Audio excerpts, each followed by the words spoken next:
আসসালামু আলাইকুম সম্মানিত শিক্ষার্থী বন্ধুরা, আশা করি আপনারা ভালো আছেন। আমি মোহাম্মদ আনোয়ার হোসেন। আমি ৪১তম বিসিএস থেকে বিসিএস পরিবার পরিকল্পনা ক্যাডারে কর্মরত রয়েছি। আমি আপনাদের সামনে আজকে যে বিষয়টি নিয়ে হাজির হয়েছি সেটি হচ্ছে বাংলাদেশের যে চাকরির বাজার, সেই চাকরির বাজারের সাথে আসলে গণিতের প্রাসঙ্গিকতা কতটুকু বা গণিতে আপনি কতটুকু দক্ষ হতে হবে বা একটি চাকরি পেতে হলে গণিত আসলে কতটুকু জরুরি। আমার যে দীর্ঘ অভিজ্ঞতা সেখান থেকে আমি বলতে পারি যে বাংলাদেশের চাকরির বাজারে আপনি যদি গণিতে দুর্বল হন তাহলে আপনি টিকতে পারবেন না। অর্থাৎ যে ছাত্রটি গণিতে একটু ভালো অথবা সে ভালো বোঝে, সে যখন ৬ মাস বা ১ বছরে একটি প্রিলিমিনারিতে টিকে যাচ্ছে, আপনি গণিতে দুর্বল হওয়ার কারণে সেই প্রিলিমিনারি টিকতে আপনার ১ থেকে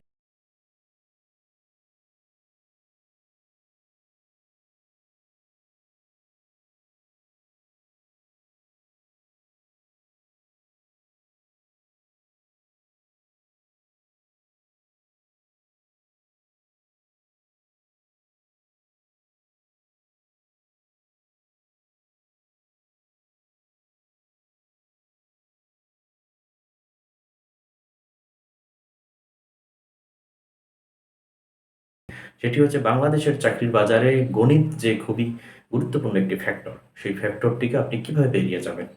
সেজন্য বাংলাদেশে বর্তমানে যে চাকরিগুলো আসলে খুবই গুরুত্বপূর্ণ বা আমাদের জন্য জরুরি সেগুলো হচ্ছে বিসিএস পরীক্ষা, প্রাইমারি পরীক্ষা, আপনার এনটিআরসিএ, নন ক্যাডার পরীক্ষা, ১৩ থেকে ২০ গ্রেডের যে চাকরি পরীক্ষাগুলো রয়েছে সেগুলো আসলে খুবই গুরুত্বপূর্ণ এবং এই প্রত্যেকটি চাকরিতে দেখবেন কিছু কমন বিষয়, কমন গণিত এসে থাকে। কিন্তু আমরা কেন জানি এই গণিত বিষয়টা আমরা আসলে বুঝতে পারি না বা আমরা কিভাবে পড়ি সেটি আমরা জানতে পারি না। তো আমি আসলে আপনাদের সামনে এই যে চাকরি পরীক্ষাগুলো আমি বললাম BCS, preliminary, primary, NTRCA, non cadre, ১৩ থেকে ২০ গ্রেডের যেকোনো চাকরির প্রস্তুতি, সেগুলোর জন্য আপনি দেখুন গণিতের আসলে আমরা জানি ৩টি সেক্টর রয়েছে। কয়টি সেক্টর? ৩টি। একটি হচ্ছে পাটিগণিত পার্ট, বীজগণিত পার্ট, একটা হচ্ছে জ্যামিতি পার্ট। তো আমার যে অনলাইন ক্লাস হবে সেই অনলাইন ক্লাসে আমি গণিতের এই যে ৩টি পার্ট নিয়ে আসলে ধরে, ধরে প্রত্যেক টপিকস ধরে, ধরে আপনাদের সামনে আলোচনা করার চেষ্টা করব এবং বিভিন্ন চাকরির পরীক্ষায় যে প্রশ্নগুলো আসলে এসেছে সেগুলো সমাধান করার চেষ্টা করব। আশা করি আপনাদের খুবই ভালো লাগবে। দেখুন গণিতের ৩টি পার্ট, পাটিগণিত, বীজগণিত, আরেকটি হচ্ছে কি জ্যামিতি। তাহলে পাটিগণিত থেকে আসলে আমরা কি শিখব? দেখুন পাটিগণিত থেকে আমরা শিখব বাস্তব সংখ্যা। তারপর হচ্ছে আপনার ভগ্নাংশ। তারপরে আমরা শিখব লসাগু, গসাগু, লাভ ক্ষতি, সুদ কষা। তারপরে আমরা শিখব শতকরা, সরল ও যৌগিক মুনাফা, অনুপাত ও সমানুপাত, ঐকিক নিয়ম এবং বয়স ভিত্তিক কিছু ম্যাথ রয়েছে। আপনারা জেনে থাকবেন যে বাংলাদেশের যে চাকরি বাজার, এমন কোনো চাকরি নাই যেখানে আপনার এই যে লাভ ক্ষতি থেকে প্রশ্ন আসে না। সেখানে আপনার সুদ কষা থেকে প্রশ্ন আসে না, যেখানে আপনার শতকরা থেকে প্রশ্ন আসে না, যেখানে আপনার সরল ও যৌগিক মুনাফা থেকে প্রশ্ন আসে না। অর্থাৎ এগুলো কমন টপিকস।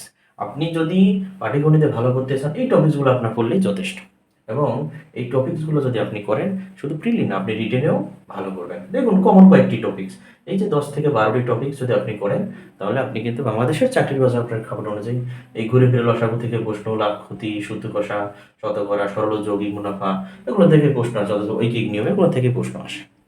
তো আসলে আমাদেরকে জানতে হবে, ধরুন আপনি শতকরা নিয়ে কথা বলছেন, আসলে শতকরায় কত ধরনের প্রশ্ন আসলে পরীক্ষায় এসেছে আমরা সেটি আপনাদের সামনে আলোচনা করব। আমরা দেখানোর চেষ্টা করব যে শতকরা থেকে টোটালি ১০ থেকে ১২ প্রকারের ম্যাথ আসলে পরীক্ষায় আসে। দেখুন একটি চ্যাপ্টারে ধরুন আপনার ৩০০টি ম্যাথ রয়েছে, টোটাল ৩০০টি ম্যাথ রয়েছে। তার মানে এই ৩০০টি ম্যাথ কিন্তু আসলে ৩০০ ধরনের, মানে ৩০০ ধরনের ম্যাথ না। এই ৩০০টি ম্যাথ আসলে আমি বলার চেষ্টা করতেছি এটি হচ্ছে ১০ থেকে ১২ ধরনের ম্যাথ। অর্থাৎ আপনি ১০ থেকে ১২ ধরনের শতকরা রিলেটেড ম্যাথ যদি আপনি সমাধান করেন তাহলে আপনি টোটাল চাকরির পরীক্ষার বইগুলোতে যে ৩০০টি ম্যাথ রয়েছে সেটি আপনি সমাধান করার চেষ্টা করুন। এটি আপনাকে আগে জানতে হবে। ধরুন আমরা বলি একটা অধ্যায় যখন নিয়ে কথা বলি তখন আমরা মনে করি যে আহারে এখানে ৩০০টি ম্যাথ আমি কিভাবে করব? কিন্তু আপনি একটু বুঝে বা তার ভেতরে গিয়ে দেখেন এই যে ৩০০টি ম্যাথ ঠিক আছে, কিন্তু সেখানে ১০ থেকে ১২ প্রকারের নিয়ম রয়েছে। এই ১০ থেকে ১২ প্রকারের নিয়ম করলে আপনি ৩০০টি ম্যাথ সহজেই সমাধান করতে পারবেন। তো এই শুধু এটা শুধু শতকরার ক্ষেত্রে না, আপনি প্রত্যেকটা টপিক্সের ক্ষেত্রেই দেখবেন। আপনি ঐকিক নিয়মে একই অবস্থা আপনি দেখবেন যে ৮ থেকে ১০ প্রকারের নিয়ম রয়েছে।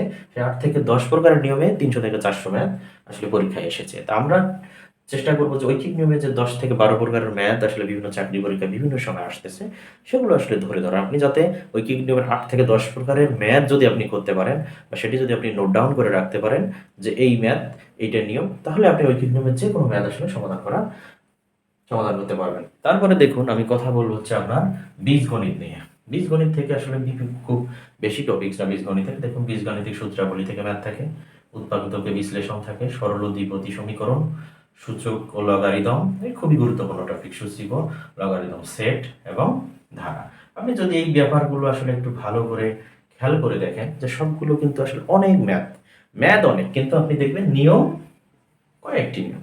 এখানে আমি যদি বীজগণিত বা বীজগাণিতিক সূত্রাবলী নিয়ে আপনাদের সামনে কথা বলি, আপনি দেখবেন যে কিছু সূত্রের অ্যাপ্লাই হয় এবং এই সূত্রের অ্যাপ্লাইগুলো করতে পারলেই আপনি যেকোনো ম্যাথ সলভ করতে পারবেন। তারপরে হচ্ছে আপনি উৎপাদক, একই অবস্থা, সরল সমীকরণ, যোগের সূচক এবং লগারিদম নিয়ে যদি কথা বলি, তাহলে দেখবেন সূচক ও লগারিদম থেকে ঠিক একই প্রকারের আপনি ১০ থেকে ১২ ধরনের ম্যাথ যদি আসলে সূচক ও লগারিদম থেকে করতে পারেন, তাহলে আপনি এই পার্টটি আসলে খুব সহজে করতেন। ধরুন সূচক ও লগারিদম থেকে বইয়ের মধ্যে ৪০০ ম্যাথ রয়েছে।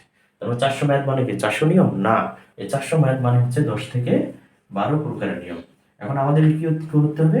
এই ১০ থেকে ১২ প্রকারের যে নিয়মটি রয়েছে ম্যাথের, সেটিকে আইডেন্টিফাই করতে হবে এবং এই সূচক লগারিদম পার্টে এই ১০ থেকে ১২ প্রকারের যে আইটেম, সেগুলো আমাদেরকে ভালোভাবে আয়ত্তে নিতে হবে।